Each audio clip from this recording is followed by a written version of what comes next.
Ahora vamos a ver el tercer módulo sobre sistema HACCP.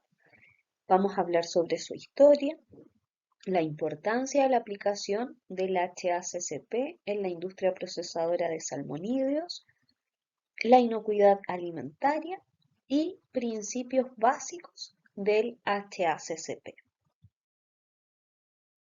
Camino hacia el HACCP. Para poder llegar a esta meta que es el HACCP, primero la base de todo es que exista un compromiso gerencial. O sea, que por parte de la gerencia estén comprometidos, ¿cierto?, para poder llegar a esta meta. Y para eso es importante que exista una política de calidad, que la gerencia deje de manifiesto cuáles son sus pilares para poder llevar a cabo la calidad dentro de los alimentos. ¿De qué forma vamos a lograr la inocuidad que queremos lograr en nuestros alimentos? Una vez que tenemos este compromiso por parte de la gerencia, necesitamos el compromiso de los trabajadores. No nos basta con el compromiso de la gerencia. Los trabajadores también tienen que estar comprometidos con su trabajo, con trabajar de acuerdo a las buenas prácticas de manufactura, con tener una cultura de inocuidad. De esa forma, vamos a poder trabajar en conjunto, tanto la gerencia como los trabajadores, para poder llegar a este sistema de gestión de calidad que es el HACCP. Luego de que tenemos estos, podemos implementar las buenas prácticas de manufactura, todas las acciones que dijimos que se deben desarrollar a lo largo de toda la cadena productiva. Una vez que contamos con esta, podremos implementar los POS y los PPR y así finalmente llegar a este sistema de gestión de calidad que es el HACCP. Tener un manual de inocuidad, certificaciones Cernapesca, control de procesos. Pero tenemos que pasar por todas estas etapas hasta finalmente llegar a nuestra meta, que es la implementación de HACCP. A ver, hagamos un poco de historia. ¿Cómo partió esto de este sistema HACCP? Aunque ustedes no lo crean, no partió en la industria de alimentos. Partió en los años 60, pero para la NASA. La NASA y Pillsbury desarrollaron el HACCP para sus programas espaciales. Iban a mandar a unos astronautas al espacio y ustedes tienen que pensar, no se nos puede enfermar un astronauta en el espacio, ¿cierto? O sea, ¿cómo lo atenderíamos? Es un peligro. Entonces, desarrollaron este sistema de gestión de calidad para asegurarse, ¿cierto?, que los alimentos que iban a llevar los astronautas iban a ser inocuos. Después, en 1972, hubo un requerimiento de HACCP en la industria de enlatados de bajo contenido ácido, en USA. O sea, después de que se ocuparon en la NASA, comenzamos a utilizarlos ya en la industria de alimentos, pero primero en USA. Después, en 1993, entra en vigencia directiva que incluye la implementación del HACCP en toda la industria alimentaria de Europa. O sea, los europeos ya lo implementaron en toda su industria. Después, en 1997, se hace obligatorio el HACCP en industria de productos pesqueros de exportación en lo que es Chile, ¿ya? Cernapesca. También en el 97 se hace obligatorio el HACCP en industria de productos marinos en USA. Entre el 1998 y el 2000 se hace obligatorio el HACCP en la industria de carnes y pollos en USA. En el 2001 se hace obligatorio el HACCP en industria de jugos pasteurizados, también en USA. En el 2006 y el 2008 se hace obligatorio el HACCP en Chile, de acuerdo a la norma chilena 2861. Y en el 2011 se actualiza esta norma chilena 2861. O sea, ahí ya empezamos a implementarlo acá en nuestro país, este sistema de gestión de calidad. ¿Y qué es este sistema HACCP? Es un sistema que permite identificar, evaluar y controlar los peligros significativos para la inocuidad de los alimentos. ¿Ya? Si nos vamos a la sigla propiamente tal, HACCP, significa lo siguiente. Es una sigla que está en inglés. La H de hazard, que significa en español peligro. A de análisis, también significa análisis. C, critical, crítico. La otra C, control, control.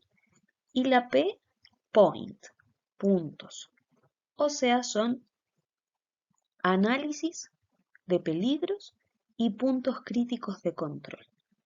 Si lo llevamos al español, la sigla tendría que ser APPC. ¿Qué es lo que se hace entonces? A lo largo de toda la cadena productiva, primero se identifican los peligros que pueden estar presentes, se evalúan que pueden estar presentes en todas las etapas, se evalúan estos peligros y se ve la forma en la cual los podemos controlar. ¿Para qué? Para asegurar la inocuidad de los alimentos que estamos entregando. Eso es lo que podemos realizar con este sistema de gestión de calidad llamado HACCP. El propósito del HACCP es disminuir los riesgos y mantenerlos bajo control. ¿De qué forma lleva a cabo este propósito? Identificando los peligros que pueden estar presentes. Una vez que los identifica, los evalúa y ve qué medidas correctivas se pueden tomar para poder mantenerlos bajo control.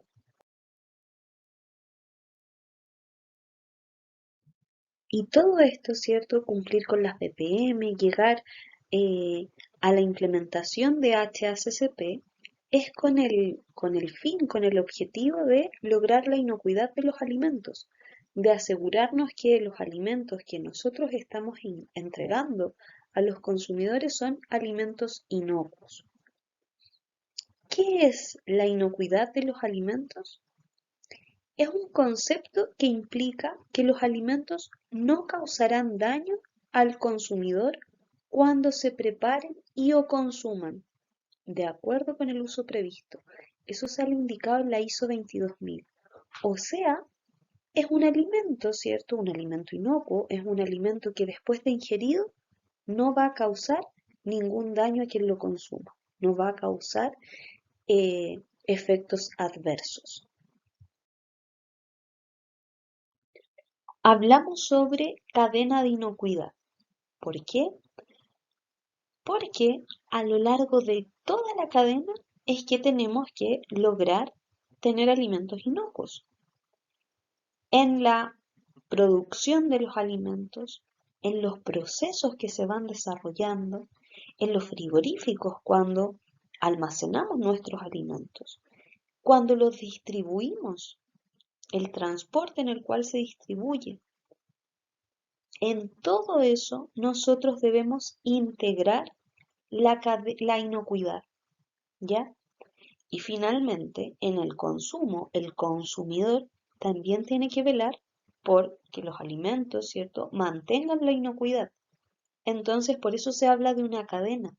Es una integración desde la producción hasta el consumo.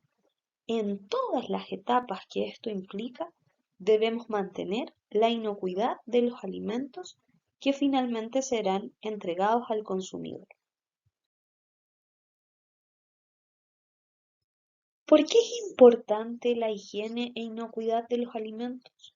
¿Por qué creen ustedes que es importante y que por qué le damos tanto énfasis a preocuparnos de la higiene y a entregar alimentos inocuos? ¿Por qué será importante? ¿Por qué creen ustedes? Para proteger a los consumidores. Recuerden que dijimos que alimentos inocuos son alimentos que no causarán daño después de ser consumidos. Entonces, para proteger a quien los consume. También la ley lo exige. La ley nos exige que tenemos que entregar alimentos inocuos y que tenemos que procesar todos los alimentos en condiciones higiénicas. Cuando hablamos de la ley, en el rubro pesquero tenemos a Pesca y el MinSal. También lo exigen los mercados de destino. Para poder exportar nosotros, también tenemos que mantener la higiene y la inocuidad de los alimentos. De lo contrario, no podríamos exportar nuestros productos. Además, mantiene buena imagen de la empresa. Eso es sumamente importante también, ¿cierto? Porque también uno comenta, mira, esta empresa tiene políticas de higiene y políticas de inocuidad. Entonces eso mantiene una buena imagen y también va a ir generando más empleo. Entonces va a hacer, ¿cierto?, que muchas más personas tengan posibilidad de trabajar. Miren qué importante. Habíamos hablado sobre los peligros que pueden estar presentes en los alimentos. Si están presentes estos peligros, perdemos la inocuidad de los alimentos.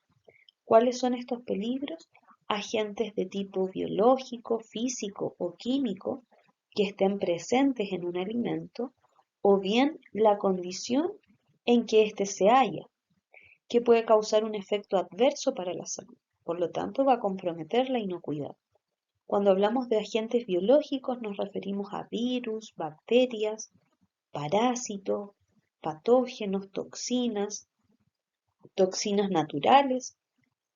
Cuando hablamos de peligros químicos, tenemos medicamentos veterinarios, plaguicidas, fertilizantes. Cuando hablamos de los físicos, recuerden elementos como vidrios, metales, piedras, accesorios que pueden generar un daño físico en quien consuma este alimento que está con este peligro. Algunos ejemplos de estos peligros físicos tenemos plásticos, restos de guantes, tornillos, pelos, trazas metálicas, cerdas plásticas, joyas, partes de lápices. Todos esos pueden ser peligros físicos que se pueden encontrar en cualquier parte de la cadena productiva.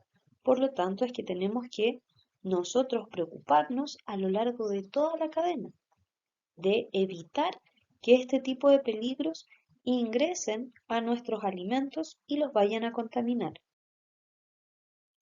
Peligros químicos. Dentro de los peligros químicos tenemos sustancias alergénicas, productos de limpieza como detergentes, también productos para sanitizar y desinfectar, control de plagas, lubricantes o pinturas de equipos, distintos tipos de pintura. Todos estos, ¿cierto? Si no son empleados de forma correcta, si no son guardados como corresponde, puede contaminar químicamente los alimentos. Cuando hablamos de sustancias alergénicas, nos referimos a alimentos que tienen ciertas sustancias que pueden producir reacciones alérgicas en quien los consume. El sistema inmune de algunas personas detecta estas sustancias como algo que pueden producir daño, como un agente extraño que está ingresando al alimento de quien lo está consumiendo y reaccionan. A veces estas personas se les produce sarpullido, inflamación en la cara, dificultad para respirar, entre otras. Acá se observan varias sustancias alergénicas, por nombrarles algunas tenemos los huevos, los lácteos, cacahuates, sulfitos, pescado, cereales con gluten, mostaza. Esos son algunos alimentos alérgenos, ¿ya? Que contienen sustancias alergénicas y que pueden producir alergias e intolerancias alimentarias a quien las consume. Y los peligros biológicos, que también habíamos estado hablando de ellos, recuerden que tenemos las bacterias, virus, hongos y parásitos, que son parte de los peligros biológicos que también pueden contaminar a los alimentos. Bacterias, ¿cierto? Como habíamos dicho, habíamos mencionado algunas por ahí, Escherichia coli, Listeria monocitógenes, son Staphylococcus aureus, algunos de los peligros biológicos, las bacterias que pueden estar presentes en los alimentos. ¿Cuáles son los beneficios y ventajas de este sistema de HACCP? Es aplicable a cualquier empresa de alimentos, sin importar su tamaño. HACCP proporciona mayor conciencia sobre la higiene personal y la higiene general de la planta. Y también tiene una mayor satisfacción de los clientes y mejor reputación de la empresa. ¿Cómo garantizamos la inocuidad y calidad de nuestros productos?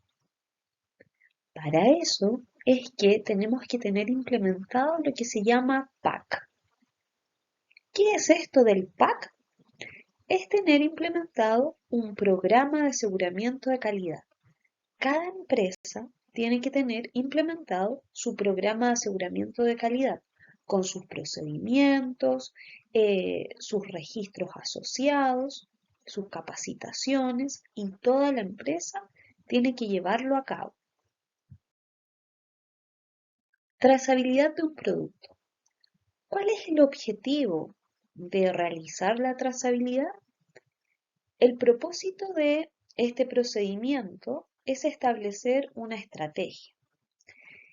¿Qué tiene que hacer esta estrategia? Permitir reconstituir el proceso productivo desde la captura o cosecha con el objetivo de poder identificar y separar un lote problema. O sea, tenemos que tener la capacidad de seguir la historia de, como se ve en esta imagen, ¿cierto? Por ejemplo, de un pescado, desde que se captura hasta que finalmente es entregado al cliente. Y si presenta algún problema, tener la capacidad de identificar cuál es el lote que tiene este problema. ¿Qué es lo que debe incluir un programa de trazabilidad?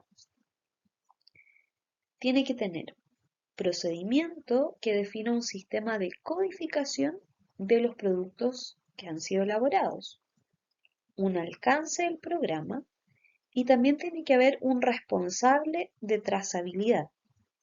Ya tiene que estar su nombre, su cargo, el root, correo electrónico y teléfono de contacto. ¿Para qué?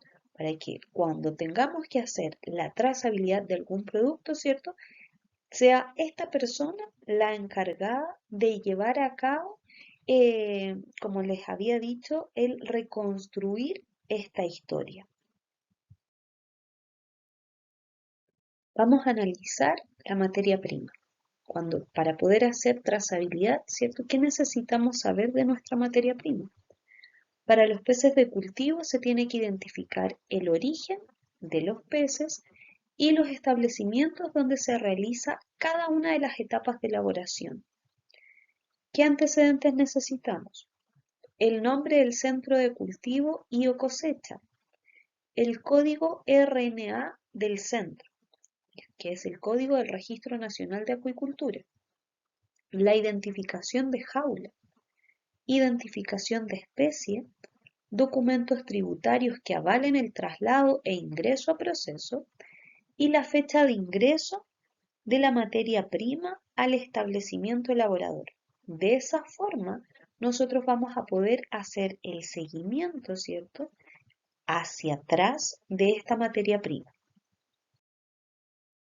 Por otra parte, tenemos que tener información sobre los ingredientes o insumos no pesqueros, insumos de origen animal o vegetal, aditivos alimentarios.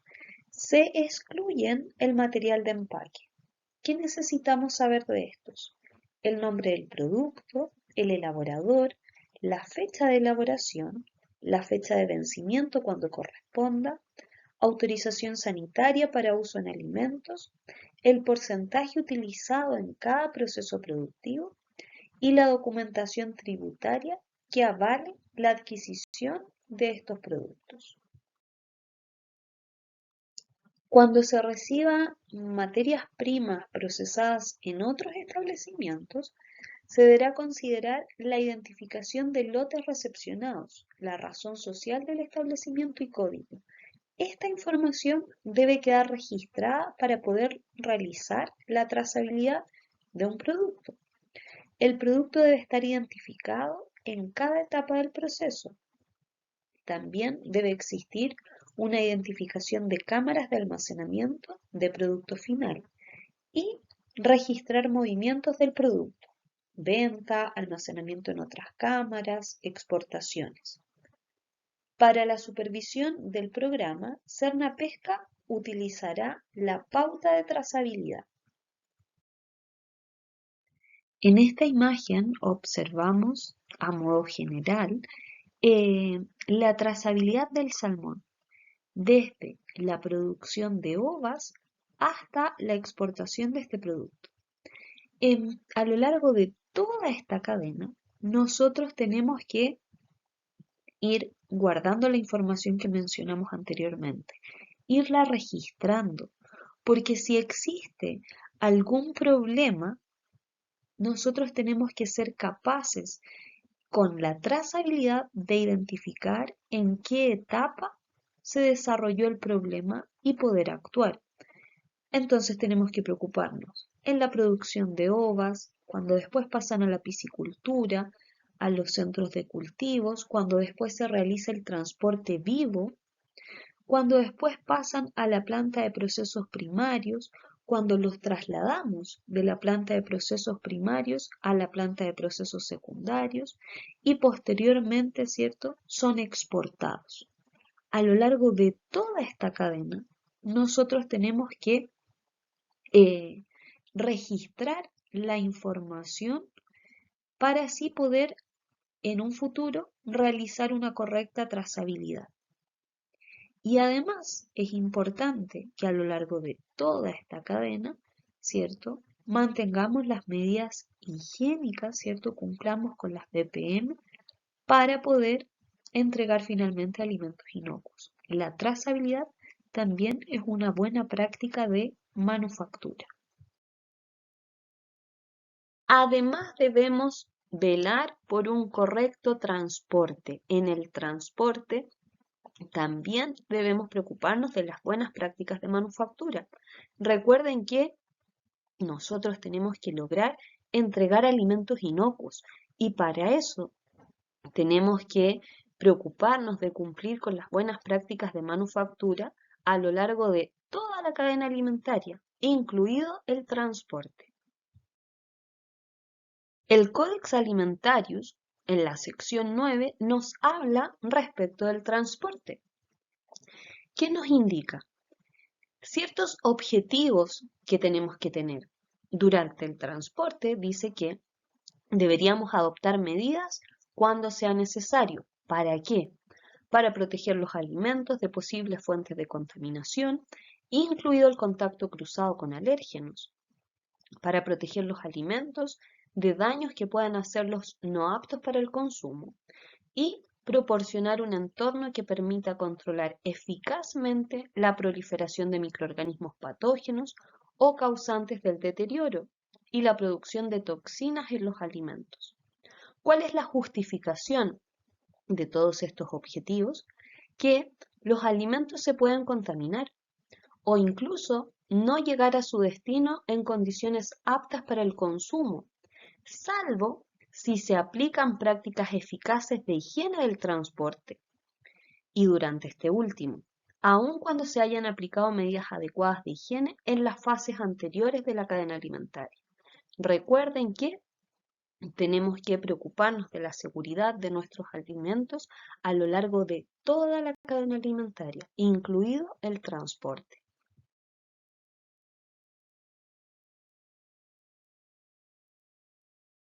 Y pasamos al último módulo, el cuarto módulo, en el cual vamos a ver el comportamiento que tenemos que tener dentro de nuestro lugar de trabajo. ¿Cómo queremos que lleguen nuestros productos a los clientes? ¿Cómo creen ustedes que queremos que lleguen los productos a los clientes? Inocuos y de calidad, ¿cierto? Y para eso, para que los productos lleguen inocuos y de calidad a los clientes, recuerden que tenemos que preocuparnos de cumplir con las buenas prácticas de manufactura a lo largo de toda la cadena, la producción, el almacenamiento, el transporte, hasta el punto de venta.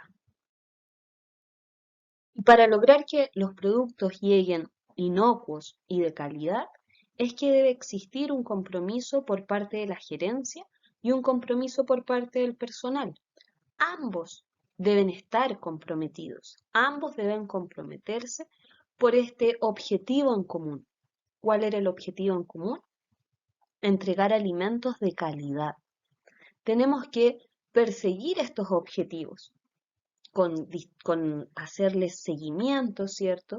Para obtener las metas que queremos, metas alcanzables, y de esa forma poder lograr una mejora continua. Continuamente, ¿cierto? Proponernos entregar alimentos de calidad. Les dejo plantear la siguiente pregunta.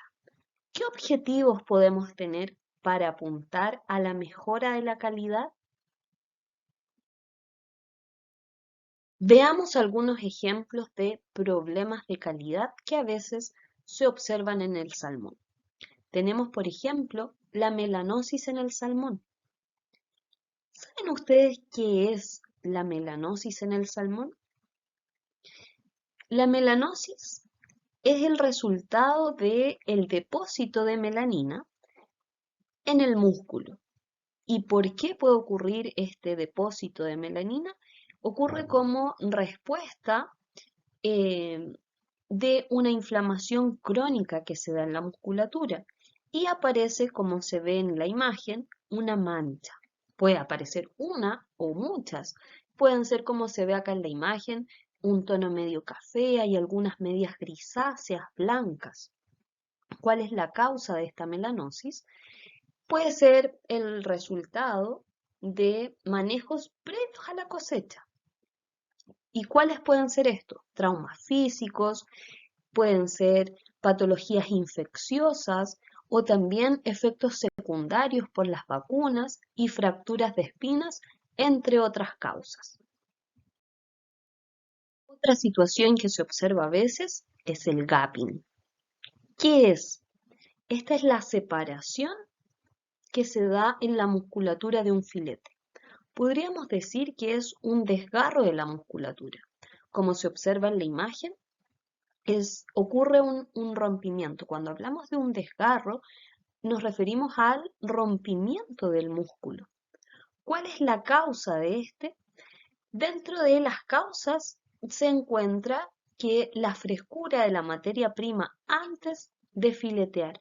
¿Qué es lo que pasa? Que muchas veces existen tiempos prolongados de espera antes de que se produzca el fileteo del producto.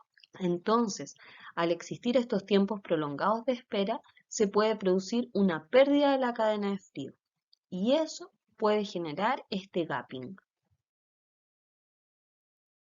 También podemos observar a veces el cracking. ¿Qué es? También es un rompimiento. También se conoce como agrietamiento, ranura, hendidura que se produce en la musculatura del pescado. ¿Cuáles son las causas de este? Muchas veces ocurre que al momento del fileteado existe un daño mecánico en el músculo por la extracción de las espinas. Algo pasa en el momento de filetear que se genera este rompimiento. Ya tal vez eh, la técnica utilizada no fue la correcta, tal vez el filo del cuchillo que estamos utilizando no es el óptimo y se puede producir este rompimiento. Aparte de tener nuestro programa de prerequisitos, es muy importante que exista un compromiso por parte de la gerencia, que la gerencia tenga una política de calidad en la cual queden expresados cuáles son los pilares que componen esta política de calidad, que se nos indique que prestan un servicio fiable, eficaz, que su principal meta es conseguir alimentos de calidad, alimentos que no vayan a enfermar al consumidor después de ser ingeridos. Es importante que la gerencia, ¿cierto? Dijimos, tenga esta política de inocuidad y que nos aporte con todos los recursos que necesitamos para poder llevar a cabo esta política. Pero también es muy importante que la gerencia nos enseñe con el ejemplo, con que ellos mismos nos demuestren a través de sus acciones cómo es llevar una política de inocuidad, cómo es tener una cultura de inocuidad. Albert Einstein decía que dar ejemplo no es la principal forma de influir en los demás, sino que es la única. Además de el compromiso de la gerencia, es importante que exista un compromiso del personal, que el personal tenga cultura de inocuidad. Y cuando hablamos de cultura de inocuidad, ¿qué creen ustedes que es la cultura de inocuidad? ¿Qué es para ustedes cultura de inocuidad? La cultura de la inocuidad es la incorporación de hábitos, el hacer algo no por obligación, sino porque sé la importancia de lo que estoy haciendo, sino porque sé qué es lo que puede ocurrir si es que yo no hago una acción de la forma adecuada. Es el incorporar hábitos eh, de comportamientos responsables en las tareas que yo debo desarrollar a diario, en el día a día. ¿Y para qué? Para conseguir el objetivo. ¿Y cuál es el objetivo que tenemos? Es la elaboración de alimentos inocuos. Eso es lo que tenemos que conseguir. Elaborar alimentos inocuos, alimentos que no van a causar daño a quien los consuma. Eso es lo que tenemos que perseguir. Entonces, el personal también tiene que estar comprometido con esta meta final. Bueno, ya hemos finalizado este curso de buenas prácticas de manufactura. Así es que vamos a realizar la evaluación final. Espero que les haya sido de provecho, que les vaya excelente en la evaluación. Les deseo mucho éxito a aplicar, ¿cierto? Todos los conocimientos que ustedes tenían, los que adquirieron en este curso y conocimientos que también fueron reforzando. Que les vaya excelente en su evaluación final.